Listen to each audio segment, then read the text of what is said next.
नमस्कार दोस्तों, हरे कृष्णा, राधे राधे। उत्पन्ना एकादशी आ रही है, बहुत बड़ी एकादशी है, बहुत महत्वपूर्ण है। आज के इस वीडियो में हम जानेंगे आपके बहुत सारा क्वेश्चन का आंसर्स। जैसे बहुत सारे क्वेश्चन आते हैं कि एकादशी के व्रत हम कब से शुरू करें, एकादशी के व्रत कौन कौन कर सकता है, शादीशुदा महिला अगर एकादशी की व्रत शुरू करना चाहते हैं तो नियम क्या है और कैसे करें, और इस एकादशी का दशमी का नियम क्या होगा, एकादशी का नियम क्या होगा, द्वादशी का नियम क्या होगा, पारण कब और कैसे करनी चाहिए। इस बीच अगर कहीं हमें बाहर जाना पड़े तो बाहर जाके भी हम एकादशी के व्रत कर सकते हैं या नहीं। सूतक और पातक के द्वारा जो समय रहता है, सूतक और पातक के जो समय होती है उस समय एकादशी के व्रत रखे या छोड़ दे।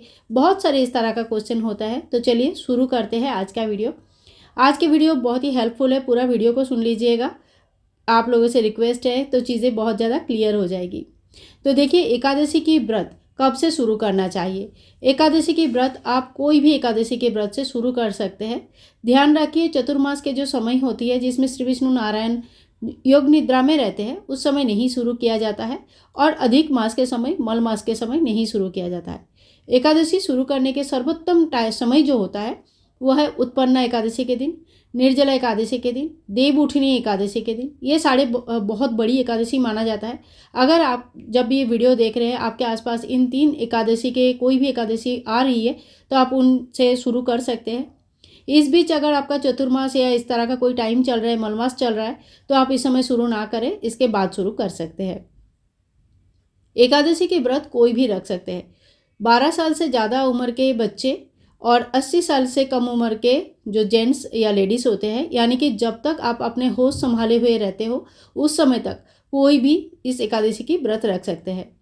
शादीशुदा महिला अपने पति के जब परमिशन मिल जाता है तो ही एकादशी की व्रत रखे, क्योंकि कोई भी व्रत, ना केवल मात्र एकादशी नहीं, कोई भी व्रत अगर आपके पति आपके साथ नहीं देते हैं, आपको व्रत करने का परमिशन नहीं देते हैं, तो आप उस व्रत को प्रैक्टिकली बहुत अच्छे से निभा नहीं पाते हो। इसमें घर में अशांति होने के चांसेस बहुत ज़्यादा बढ़ जाता है।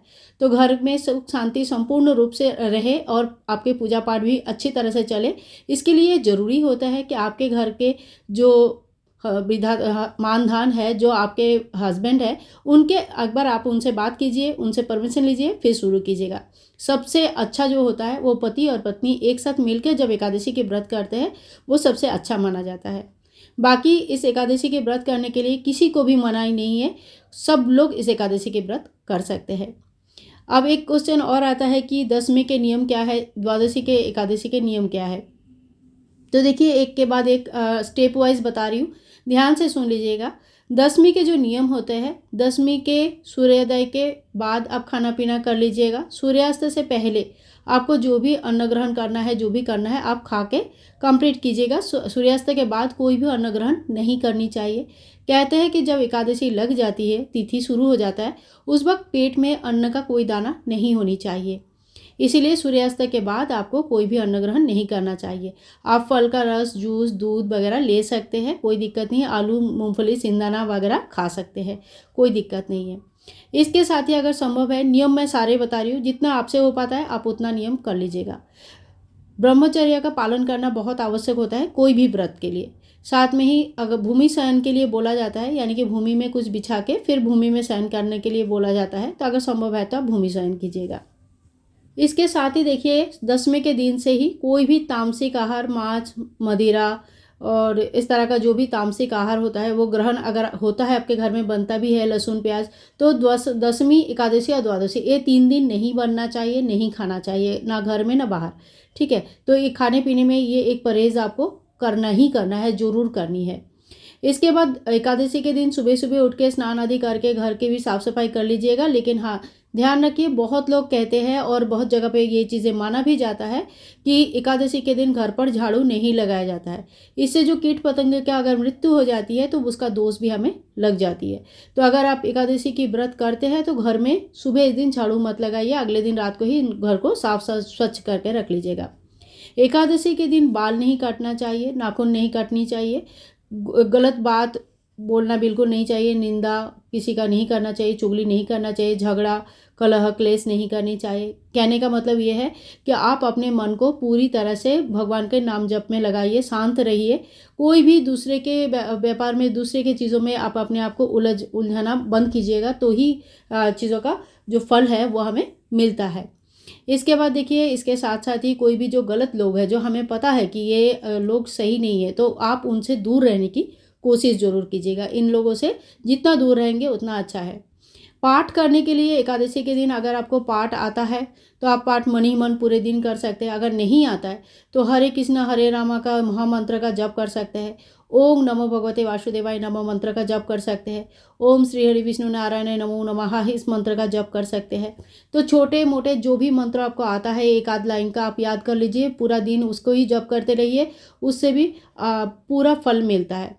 संभव है तो बैठ के भगवान श्री विष्णु नारायण का सहस्त्र नाम का जप कर सकते हैं। राधा कृष्ण जी का 108 नाम का जप कर सकते हैं। भगवान से रिलेटेड कोई भी नाम जप कीर्तन भजन वगैरह लगा के सुन भी सकते हैं। ठीक है, तो इस तरह से आपका दिनचर्या होना चाहिए। एकादशी के दिन सुबह तुलसी मैया का पूजा करना, शाम का पूजा करना आवश्यक होता है। तो आप घी का एक दीपक सुबह और शाम जरूर प्रज्वलित कीजिएगा। एकादशी के दिन बहुत जगह पे यही नियम रहते हैं कि वो तुलसी में जल नहीं चढ़ाते हैं। अपने अपने मान्यता के हिसाब से बहुत जगह पे मैंने देखा है कि एकादशी के दिन जल चढ़ाते हैं, कोई दिक्कत नहीं है। बहुत जगह पे इसको बहुत स्ट्रांगली माना जाता है कि नहीं, जल नहीं चढ़ाना चाहिए। तो देखिए, अपने विश्वास सबसे बड़ी बात है। आप अपने विश्वास के अनुसार पूजा कीजिएगा, लेकिन हाँ, दीपदान जरूर कीजिएगा। सूर्योदय से पहले और सूर्यास्त के बाद 2 दीपदान एकादशी के दिन अगर आप नियमित रूप से तुलसी मैया के सामने करते हैं अपनी मनोकामना पूर्ण करने के लिए, तो आपकी मनोकामना जरूर पूरी होती है। ठीक है, तो ये हो गया एकादशी का दीपदान के बारे में। अब हमें क्या नहीं खाना चाहिए, तो देखिए, एकादशी के दिन हमें अन्न का ग्रहण नहीं करना चाहिए। तो किसी भी प्रकार का जो चाल दाल आटा वगैरह होता है, जो भी अन्न होता है जो अनाज में आता है, वो अनाज के ग्रहण नहीं करना चाहिए। तो खाएंगे क्या? खाने के लिए आप फल खा सकते हैं, सीजनल फल जो भी आते हैं, ड्राई फ्रूट्स ले सकते हैं, सिंदाना यानी कि जो मूंगफली आती है वो खा सकते हैं, आलू खा सकते हैं। कहीं कहीं पे साबूदाना भी खाया जाता है और कहीं कहीं के साबूदाना खाने के लिए मना किया जाता है। अगर आपके यहाँ पे उपवास में खाते हैं तो आप खा सकते हैं। ठीक है, ये सारी चीज़ें खाया जाता है। मेनली आपको चावल बिल्कुल नहीं खाना चाहिए। आप अगर खीर बना के भगवान को देना चाहते हैं तो आप इस दिन मखाने का खीर बना के भगवान को अर्पित कर सकते हैं। जितना हो सके मौन रहिए। जो भी मंत्र जप करना है आप मन ही मन करते रहिएगा। मौन रहने से मुंह से खराब चीज़ें निकलने के चांसेस कम हो जाती है और हमारे जो मन है वो एकाग्र होता है, एक ही जगह रहती है, तो इसमें कंसंट्रेशन भी बहुत अच्छे से बढ़ता है। अब देखिए, एक क्वेश्चन आता है कि क्या निराहार निर्जल रह के ही एकादशी के व्रत किया जाता है? तो एकादशी के व्रत आप 3 प्रकार से कर सकते हैं। जो भी व्रत आप शुरुआत में करेंगे वही व्रत आपको आगे भी कंटिन्यू करना पड़ेगा।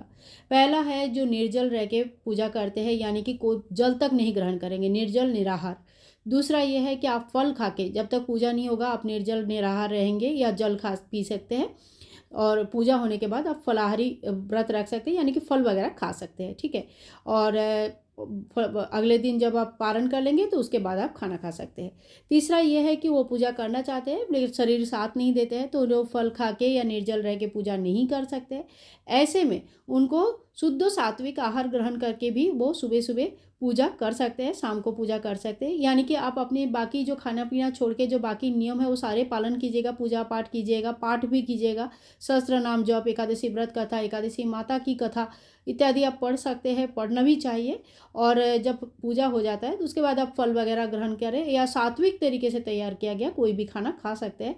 कोशिश कीजिएगा अगर आपने व्रत रखा है तो अनाज का परित्याग करने का। चावल बिल्कुल भी नहीं खाना चाहिए, चावल आटा इत्यादि परित्याग कर देंगे तो ज़्यादा अच्छा है। खाने के लिए आप सात्विक भोजन कर सकते हैं, जैसे फल वगैरह, दूध, आलू, भोग में जो चढ़ाएंगे वो सारी चीज़ें, सिंदाना, शक्कर, कुट्टू के आटा का रोटी या पूरी, ड्राई फ्रूट्स वगैरह आप खा सकते हैं। इसके बिल्कुल भी आपको वीकनेस फील नहीं होगा और आप ये सारी चीज़ें ग्रहण कर सकते हैं। और एक क्वेश्चन आता है कि एकादशी हमें कौन सी रखनी चाहिए, शुक्ल पक्ष की कि कृष्ण पक्ष की? तो देखो, ऐसा कुछ नहीं होता है। एकादशी दोनों ही बहुत महत्वपूर्ण होता है, तो हमें दोनों ही एकादशी के व्रत रखने चाहिए। अब जान लेते हैं पूजा विधि हमारी कैसे रहेगी। दशमी के नियम मैंने आप लोगों को बता दिया। संपूर्ण दशमी के नियम पालन करने के बाद एकादशी के सुबह ब्रह्म मुहूर्त में उठिए, स्नान आदि कर लीजिएगा। इस दिन टूथपेस्ट वगैरह यूज़ नहीं किया जाता है, तो जामुन या आम के पत्ते चबाकर अपना दांत साफ कर सकते हैं या 12 बार कुल्ला करके दांत साफ कर सकते हैं, गला साफ कर सकते हैं। इसके बाद देखिए आप सूर्य नारायण को जल चढ़ाइए, भगवान माता तुलसी को दीप दिखाइए, घी का एक दीपक, और उसके बाद मंदिर में अपना पूजा कर लीजिएगा। दीपक हमें सूर्योदय से पहले ही जलाना है, इसलिए सर्वप्रथम दीपक जला लीजिए, क्योंकि पूजा करते करते कभी कभी सूर्योदय हो जाता है तो दीपक जलाना नहीं हो पाती है। इसके बाद अपने मंदिर में आप भगवान श्री विष्णु नारायण और माता लक्ष्मी जी के एक साथ स्वरूप अगर आपके पास है तो उनकी पूजन जरूर कीजिएगा, और अगर आपके पास नहीं है तो आप हर एकादशी में अपने लड्डू गोपाल जी की पूजन कर सकते हैं। भोग में फलाहारी भोग लगाइएगा, और वही भोग खुद भी ग्रहण कर सकते हैं अगर आप फलाहारी व्रत रखा है तो। इसके बाद आपको कथा जरूर पढ़नी है, एकादशी माता की उत्पत्ति की कथा हमें जरूर पढ़नी चाहिए, साथ साथ में व्रत कथा तो हमें जरूरी पढ़नी चाहिए। पूरे दिन में भगवान का नाम जप करना, भजन कीर्तन में लगे रहना। अगर आपको नहीं आता है या घर पर ये व्यवस्था करना संभव नहीं है तो आप मोबाइल में लगाकर भी सुन सकते हैं अपने काम करते करते। कोई भी तामसिक आहार ग्रहण नहीं करनी चाहिए, साथ में ही चुगली, निंदा, कलह, क्लेश से दूर रहना चाहिए। मन को शांत रखिए, और इस दिन बाल मत धोइएगा, नाखून नहीं कटिएगा।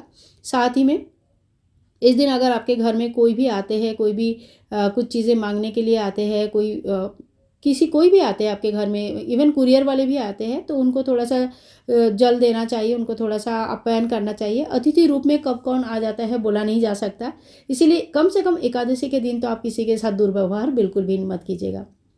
दशमी के दिन होने के बाद, एकादशी के दिन संपूर्ण होने के बाद, द्वादशी के दिन सवेरे आपको एक ही तरह से पूजा करनी है, भगवान श्री विष्णु नारायण का आरती करनी है। इस दिन आप चावल से बना हुआ खीर या खिचड़ी भगवान को भोग में लगा सकते हैं, और पूजा होने के बाद पारण के निर्दिष्ट समय में ही हमें पारण करनी चाहिए। हरिवासर में कभी भी पारण नहीं होती है, ध्यान रखिएगा। पारण का हर एकादशी का एक निर्दिष्ट समय होती है, उसी समय पारण करने से ही एकादशी की व्रत संपूर्ण होता है। तो आप पारण के समय आपको हमारे चैनल पे हमारे वीडियोस में हमेशा ही मिल जाता है, तो उस वीडियोस को आप जरूर देखा कीजिएगा। हर पूजा विधि मैं आप लोगों के साथ शेयर करती हूँ, पूजा विधि आप लोग जरूर देख लीजिएगा।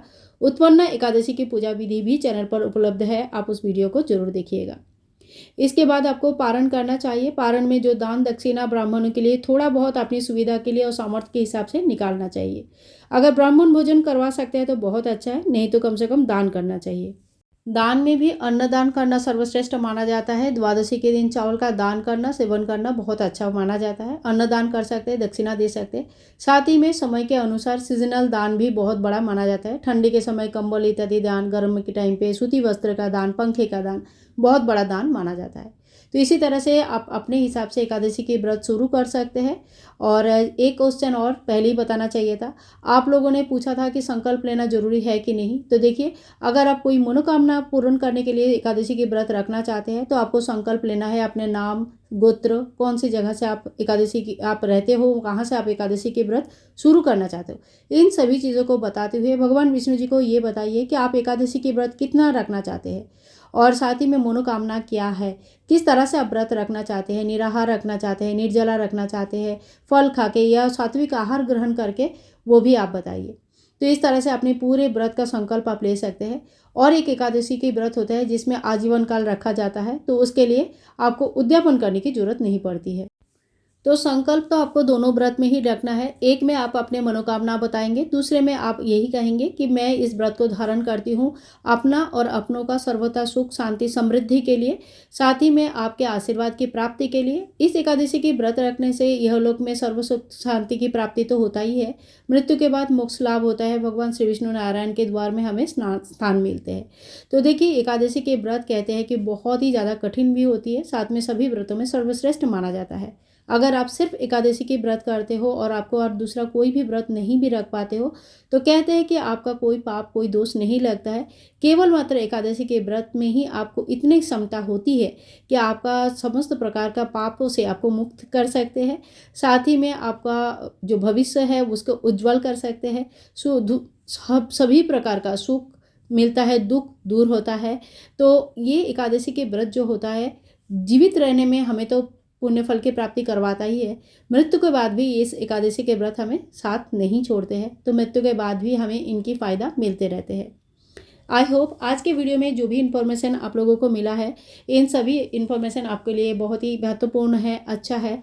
जो भी व्रत शुरू करना चाहते हैं वो आज के दिन से यानी कि उत्पन्ना एकादशी के दिन से व्रत शुरू करें, संकल्प लेके शुरू करें। अगले दिन अगर उत्पन्ना एकादशी के पहले दिन आप लोगों ने तामसिक भोजन कर भी लिया है, आप लोगों को पता नहीं था या जो भी रीज़न है, शाम के समय अच्छे से नहा धो के शाम के समय से अपना नियम शुरू करें। सूर्यास्त के बाद अन्न ग्रहण ना करें। एकादशी के दिन संपूर्ण पूजा आपको कैसे करनी है वीडियो में अवेलेबल है, वो सारी चीज़ें आप देख सकते हैं। पूजा करें, नाम जाप करें और साथ ही में व्रत कथा का पाठ करें। और अगले दिन द्वादशी के दिन जब पारण के समय होता है, जो एग्जैक्टली टाइम होती है, उसमें आपको पारण करनी है। थोड़ी बहुत दान दक्षिणा अपने ब्राह्मण को, पुरोहित को या कोई भी गरीब जो है उनको आप दान दक्षिणा कर सकते हैं और इसी तरह से अपना एकादशी के व्रत शुरू कर सकते हैं। एक बात ध्यान रखिएगा, एक एकादशी, पहली एकादशी आप जिस तरह से व्रत रखोगे आपको उसी तरह से आगे भी व्रत कंटिन्यू करना है। अगर आपका शरीर साथ नहीं देता है तो फिर आप अपने हिसाब से, अपने शरीर के हिसाब से अपना खान पीन कैसा रहेगा, यही संकल्प लेके अपना व्रत शुरू कीजिएगा। एकादशी के व्रत में कभी भी ऐसा नहीं होता है कि आप बीमार हो गए हैं, आपसे हो नहीं पा रहा है, फिर भी आपको ज़बरदस्ती व्रत करना है। इसमें मन की शुद्धिकरण के ज़्यादा आवश्यकता है। अगर आप खाना खाते भी हो तो कोशिश क्या कीजिएगा, ज़रूरी है कि तामसिक आहार या किसी भी प्रकार का मांस, मदिरा, प्याज, लहसुन की सेवन इस दिन ना करें। आई होप आज की वीडियो आप लोगों के लिए हेल्पफुल है। अगर हेल्पफुल है तो ज़्यादा से ज़्यादा शेयर कीजिएगा। बहुत लोग एकादशी की व्रत शुरू करना चाहते हैं, उनके लिए बहुत हेल्पफुल हो जाएगा। और आपको अगर पसंद आई वीडियो तो एक लाइक करके जाइए। और हाँ, आप सभी का कमेंट्स का इंतज़ार रहता है, तो आप सभी कमेंट्स कर सकते हैं। एकादशी के दिन हवन भी किया जाता है। अगर आप हवन कैसे किया जाता है इसके वीडियो चाहते हैं तो आप कमेंट कर सकते हैं। ऑलरेडी चैनल पर हवन विधि अपलोडेड है, आप उस वीडियो को भी देख सकते हैं। एक और बहुत इंपॉर्टेंट क्वेश्चन आता है कि जब सूतक या पातक घर में रहता है तो उस टाइम पे हमें पूजा पाठ कैसे करनी है। तो देखिए, मन ही मन आप पूजा कर सकते हैं, पाठ आप सुन सकते हैं या भगवान विष्णु जी नारायण को छूना नहीं है। देखिए, जो नियम है वो मैं बता देती हूँ, बाकी अपने अपने विश्वास के हिसाब से आप लोग देख लीजिएगा। लेकिन यही है कि उस समय भगवान को छुआ नहीं जा सकता है, ना ही कोई पूजा पाठ किया जाता है। लेकिन आप व्रत जिस तरह से करते हैं उस व्रत को कंप्लीट कीजिएगा। मन ही मन सहस्त्र नाम पढ़ना या जो भी मंत्र आप पढ़ते हैं उस मंत्र का जप आप कर सकते हैं। पारण के समय तक आपको व्रत का संपूर्ण नियम पालन करना है और उसके आगे फिर आप खाना पीना खा के अपना रेगुलर लाइफ स्टार्ट कर सकते हैं।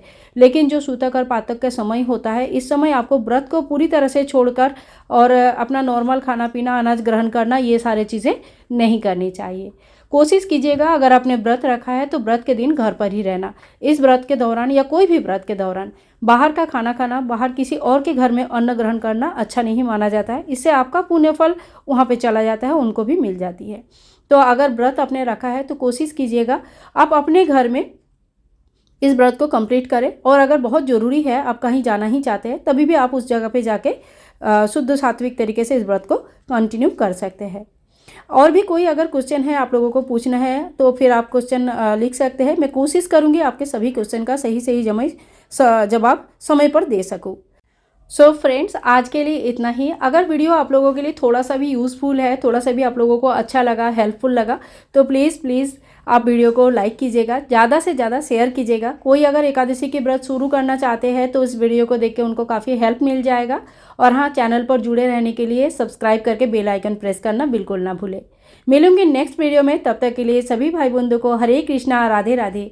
और हाँ, अगले वीडियो में आप लोग क्या देखना, क्या सुनना पसंद करेंगे, उसके लिए कमेंट करना बिल्कुल ना भूलें। राधे राधे, हरे कृष्णा।